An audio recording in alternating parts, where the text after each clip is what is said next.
കൊട്ടിയൂരിൽ ദേശസൂചികാ പദവി ലഭിച്ചിട്ടുള്ള വളരെ വിശേഷപ്പെട്ട ഒരു നിവേദ്യ പ്രസാദമാണ് അപ്പട നിവേദ്യം.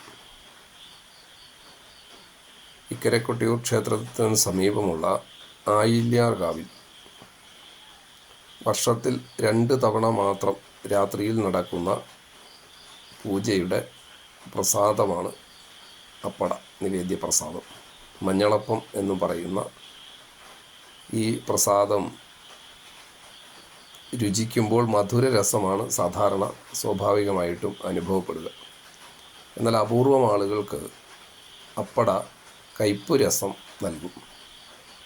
കയ്പ് രസം അനുഭവപ്പെടുന്നവർ അടുത്ത വൈശാഖ മഹോത്സവം വരെ ജീവിച്ചിരിക്കുകയില്ല എന്നാണ് പൂർവികമായ വിശ്വാസം.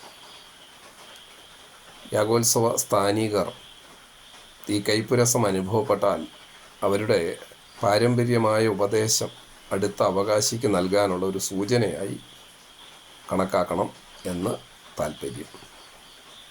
വളരെ വിശേഷമായിട്ടുള്ള ഈ അപ്പട പ്രസാദത്തിന് കൊട്ടിയൂരിൽ ദേശസൂചികാ പദവി ലഭിച്ചിട്ടുണ്ട്. അതുപോലെ തന്നെ ദേശസൂചികാ പദവി ലഭിച്ച വൈശാഖ മഹോത്സവവുമായി ബന്ധപ്പെട്ട വിശേഷപ്പെട്ട 2 കാര്യങ്ങളാണ്.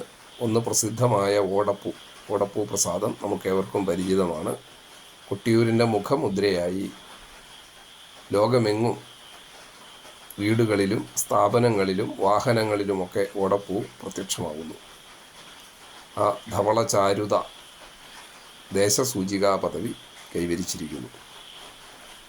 ഇനിയൊരു വൈശിഷ്ട്യം ആലിംഗന പുഷ്പാഞ്ജലിയാണ്. യാഗോത്സവത്തിലെ വളരെ വിശേഷമായ രോഹിണി ആരാധനാ നാളിൽ നടക്കുന്ന ചടങ്ങാണ് ആലിംഗന പുഷ്പാഞ്ജലി. കുറുമാത്തൂർ നായ്ക്കൻ സ്ഥാനീകൻ ഈ ചടങ്ങ് നിർവഹിക്കുന്നതിനായി കൊട്ടിയൂരിൽ എത്തിച്ചേരുന്നു. പുഷ്പാഞ്ജലിയുടെ ഒരു പ്രത്യേക ഘട്ടത്തിൽ അർച്ചകൻ ആ സ്വയംഭൂ മഹാദേവനെ ആലിംഗനം ചെയ്ത് കണ്ണീർ വാർക്കുന്ന ഹൃദയസ്പർശിയായ രംഗമുണ്ട്. ആലിംഗന പുഷ്പാഞ്ജലിയും ലോകത്ത് മറ്റെവിടെയും കാണാനാകാത്ത ചടങ്ങാണ്. കൊട്ടിയൂരിൽ ദേശസൂചികാ പദവി ലഭിച്ചിട്ടുള്ള ചടങ്ങാണ് ആലിംഗന പുഷ്പാഞ്ജലി.